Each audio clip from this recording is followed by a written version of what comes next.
unfair, malisyoso at hindi accurate ang report ng programang Bitag ni Ben Tulfo tungkol sa sitwasyon sa Material Recovery Facility sa aming bayang Bukawi. Bakit kaya pilit na binubuhay at pinapalaki ang issue? Nagamit ba ito sa pamumulitika para sa 2028 election?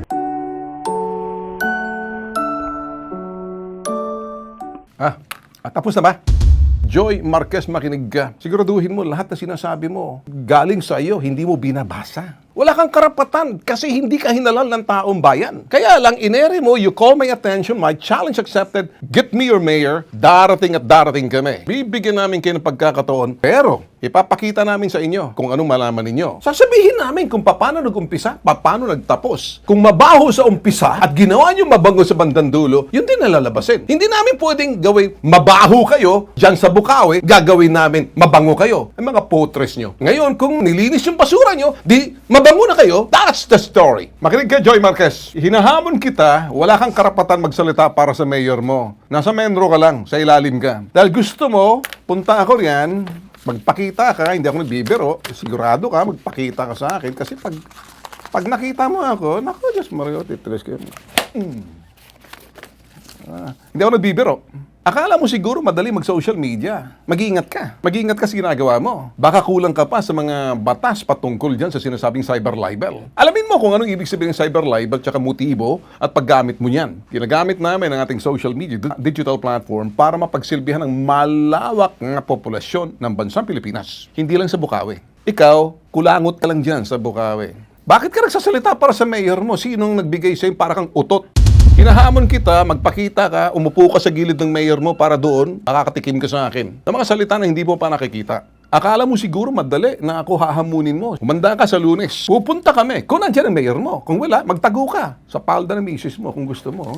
Joke only. Ang pikon talo. Ayon sa mga complainant na lumapit sa atin noong linggo, etong February 15, araw ng mga puso. Maghapon naglinis. Ang LGU ng MRF na inabot pa ng gabi. Pinaghanda nila kasi uupak sila sa akin. Ito ngayon. Mga ULUL, you laugh out loud, you lol. Kayo mga residente, kayo mga bumoboto dyan, bumoto na kayo na matalino, ha? Siguraduhin ninyo, yung bukas ninyo ay may katiyakan. Wag yung boboto kayo na mukha makengkoy. Narinig mo ako, Junjun. Jesus is Lord. I believe that. Tell the truth. Don't tell lie. That's my message to you. I'm coming to your city hall. Get ready. We'll have a very serious conversation. Kalad ka rin mo yung iyong menro nang nagsalita para sa iyo, napasama ka tuloy. Hindi po kami namumulitika.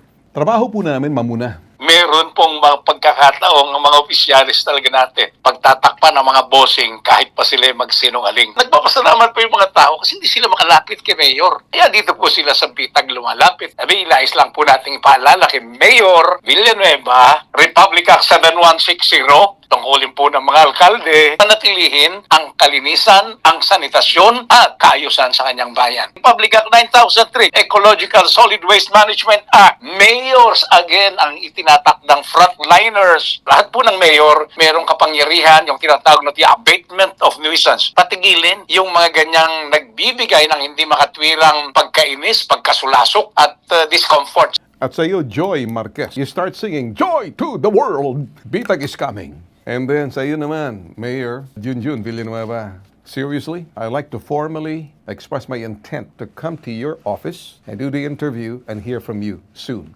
Let's have serious conversation. Ayoko namang mga utot-utot, mga kulangot ng tabi mo. Palisin mo na. For presentation purposes, i-present mo sa kanila kung paano natin hinahawakan pag ang sumbong nagmumula sa online or sumbong mula doon sa mismo sa mga taong pumupunta sa atin. Sumbong galing doon sa ating link tree na recorded, explain to them yung start kung paano napadpad ang sumbong na ito papunta sa Bitag Pambansang Sumbungan Help Desk. Let's begin. Yeah, ito naman po tayo sa Bitag ay meron tayong sinusunod na protocol. At for how many decades ay tuloy-tuloy po nating ginagawa ito sa tulong din ng ating mga abogado. Para po dito sa specific na kaso na ito, gusto po namin ipaalam sa lahat na November 25, nakita po ng ating mga investigators ang complaint ng mga nagrereklamo galing po sa ating online platform. Ayan, makikita nyo po sa television. Nung hapon din pong iyon ay nagkaroon ng story conferencing ang BITAG, kasama po ang aming CEO na si Ben Tulfo, at inaprubahan po niya ang istorya. November 26 ng umaga, nagkaroon po tayo ng due diligence. Ano po yung sinasabi na due diligence? Tinatawagan po natin yung mga sangkot o yung mga resource persons na pwedeng sumagot dito sa issue na ito.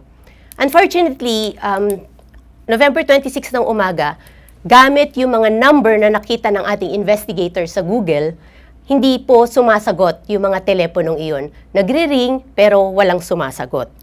Kaya nagpatulang na po yung ating BITAG investigator sa LGU ng Pandi, Bulacan dahil hindi makontak ang mga contact numbers na nakita sa Google sa munisipyo ng Bocaue. Sa kagandahang loob ng LGU Pandi, ibinigay po nila ang contact number ng Menro, Bocaue. At about 10:30 a.m., nakausap ng ating BITAG investigator si Miss Carol Espiritu ng Menro, Bocaue. Ang sinasabi po ni Miss Carol Espiritu, aware sila sa problemang ito. Actually, nagwisik-wisik na nga daw sila ng gamot para maibsan o malesen yung problema. Kasama noon daw si Mayor. Kaya lang, sa kasalukuyan, nung araw na yon, nung kausap na niya ang BITAG investigator, wala daw si Mayor sa Pilipinas. Out of the country daw siya. So, ang gagawin daw po nila ay iintayin muna nila si Mayor na makabalik ng Pilipinas para pag-usapan o pagmitingan ang susunod na hakbang. Let's start from there. Etong sinasabi ninyo na kami nag-aakusa si Mayor ninyo dyan na wala malimit sa nagtatravel sa ibang bansa. Galing po mismo yan doon sa mga katrabaho at doon sa mga mamamayan dyan mismo sa mga tao ninyo dyan sa Bocaue. At the information is coming in, yung sinasabi, take note, kasasabi lang ng aming external affairs na si Carlo Espiritu, staff ng Menro Bocaue, ang siyang nagsabi nasa labas ng bansa. November 26. You know, before airing, due diligence yun para makuha yung panig. Kaya namin presenta, kahit na wala pa, to make sure makatawag ng pansin sa lokal na pamahalaan ng Bocaue para sagutin. Presentation of complaint muna yon. So that was November 26. Continue. Correct. At the same time, bago pa rin mag-ere, nangako naman si Miss Carol Espiritu na sasagot siya sa ating airing the same day. Okay, sumagot ba? Unfortunately, nung ipinapalabas na natin ng November 26, alas 11 ng tanghali, tinatawagan natin si Miss Carol Espiritu para sumagot na sa ating programa, hindi na niya pinipick up yung kanyang cellphone. At bagkus, nag-text na lamang siya na magsisend na lamang daw sila ng official statement. So, simula noon hanggang na-ere, hanggang kasalukuyan, walang natatanggap ng official statement man lang sa lokal na pamahalaan ng Bocaue or official statement man lang sa Menro ng Bocaue. Kasi ang ibig namin sabihin, anumang dokumento na dumarating po sa amin, kino-consider namin official document po yan. Sa ngalan ng patas mapamamahayag, gagamitin po namin, i-ere po namin yan. Take note. Di po kami nagtatago kasi mga bagay na mga kapareho niyan, itatago namin. Hindi. Those documents never came. Walang dumating na dokumento, paliwanag, tulad ng sinabi nitong Menro Bocaue na si Carol Espiritu, na siya mismo nagsabi na si Mayor ay nasa ibang bansa noong November 26. Prior to airing, hindi rin sumagot si Carol at nowhere to be found. So, continue. Para sa kaalaman po na lahat, pinakontinue natin na i-airy yung episode po na yon para makuha din ang atensyon ng LGU Bocaue na makuha yung kanilang pansin na nandito merong problema na kailangan tayong ipresenta. Okay, dahil hindi po tayo nakatanggap ng anumang official statement, December 2, ipinalabas natin ang Part 2. Dito po ay sumagot po sa atin si Governor Dan Fernando ng Bulacan. Ayon po kay Governor Dan Fernando, nakarecord po ito sa Part 2, December 2 episode, may utang daw po ang LGU Bocaue sa mga kontraktor kaya hindi nahahakot ng basura. Ang sinabi din po ni Governor Fernando ay pakialaman nyo na BITAG, panghimasukan nyo na para siguradong masolusyonan ang problemang ito. Ikaw, Mayor Junjun, Ikaw yung ama ng Bukawi. Hindi yung kung sinong tagapagsalita mong walang katorya-torya parang akala mo zombie kung magsalita sa ere. Ngayon, hindi ako nang iinsulto. Nabubuysit ako. Ito, nabubuysit pala ako. Hindi ako nabubuysit ako sa mga ganong klase. Ito ba ay Junjun Villanueva? Did you give him the authority, official statement na magpalabas sa social media? Siya na ba yung mayor mo o nasaan ka ba? O baka naman magagalit ka? Tuloy, nagdududa ako. Ako naman nag-iisip. Baka sa ibang bansa ka na naman. So baka ang nagme-mayor-mayor mo dyan, si Joy Marquez. Ito ba yung mayor ninyo, Menro? Ito ba nagsasalita? Ikaw, Menro, kausapin mo muna si Carol Espiritu. Mag-usap muna kayo, nagmumukha kang eng-eng tuloy sa mga pinagsasabi mo. Nahuhuli ka kasi kami dokumentado. Huwag mo kaming tatapatan, mga investigator kami sa media. Hindi kami mga vlogger na tumatapat sa inyo na hihimas-himas nyo. Iba kami. Lalabanan namin kayo kahit saan nyo kami dalhin, kahit saan ang hukuman. Kung gusto nyo, i-demanda nyo kami. Ako, si Ben Tulfo, nagsasabi niya, wala akong ibang motibo bagkos panawagan ng iyong pansin nang dahil sa bitag, naresolba ang problema sa bandang dulo. Kaya nga nagpapasalamat. Ngayon, nasasaktan kayo. Nasaan yung mayor mo, Joy? Ako, Diyos Mariosep. Nung part 2, bilang pagtatapos nung episode na yun, sinabi ni Governor Dan Fernando na magpapatawag umano siya ng hearing para pagpaliwanagin ang mayor ng Bukawi at ang mayor ng Pandibulacan. Kaya lang po nakatanggap tayo ng impormasyon noong December 7 na sinabi umano ni Governor Fernando na hindi natuloy ang pagpapatawag dahil nasa abroad pa rin daw si Mayor John Villanueva. There you go. Take Kaya nung December 13, lumapag na yung ating mga bitag investigators sa Bukawi, Bulacan dahil nagkaroon na raw po ng progress at natanggal yung mga basura. Ipinakita naman natin yung boss na nagpapasalamat yung mga residente. Ang pikon talo. Talo ka na. Ayon sa mga complainant na lumapit sa atin nung linggo, etong February 15, araw ng mga puso. Maghapon naglinis. Linis ang LGU ng MRF na inabot pa ng gabi. Pinaghanda nila kasi uupak sila sa akin. Ito ngayon. Nilandandan ko kayo. Mga ULOL, you laugh out loud, you lol. You understand that?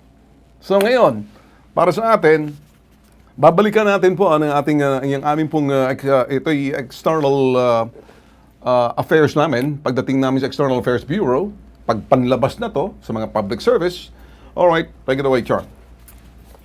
Mensahe lang din po siguro sa LGU ng Bukawi. Doon po kasi sa video na ipinalabas nila, sinasabi nila na kahit hindi na lumapit sa bitag ay inaksyonan na nila yung problema. Napanood nyo naman ho siguro sa dulo ng video yung pasasalamat o yung mensahe ng mga residenteng lumapit sa amin. Na ilang beses sila nagpasa ng petisyon at reklamo pero hindi sila nakikinig. Parang do not discredit us o yung ginawa po ng bitag. Siguro po mas humble enough kung sasabihin ninyo na nakita niyo po yung mali at magi-improve ang inyong serbisyo.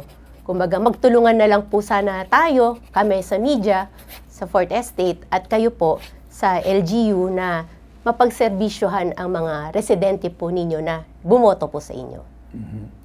Kayo mga residente, kayo mga bumoboto dyan, bumoto na kayo na matalino, ha? Siguraduhin ninyo, yung bukas ninyo ay may katiyakan or certainty. Wag yung boboto kayo na mukha makengkoy. Siguraduhin po natin yung word certainty. Katiyakan. Hope. Pag-asa. Wag po kayong aasa doon sa mga taong nangangako. Pero pag isang taong takot sa Diyos, at ang Diyos ang siyang makapangyarihan, siguro naman, narinig mo ako, Junjun. Jesus is Lord. I believe that. Praise the Lord. Tell the truth. Don't tell lie. That's my message to you. I'm coming to your city hall. Get ready. We'll have a very serious conversation. Kaladkarin mo ang yung iyong menro nang nagsalita para sa iyo, napasama ka tuloy. Instead, dinagdagan niya pa ng iyong tawag dito, gasolina, yung umuusok na lang eh. All of a sudden, ano nangyari? Umaapoy ngayon.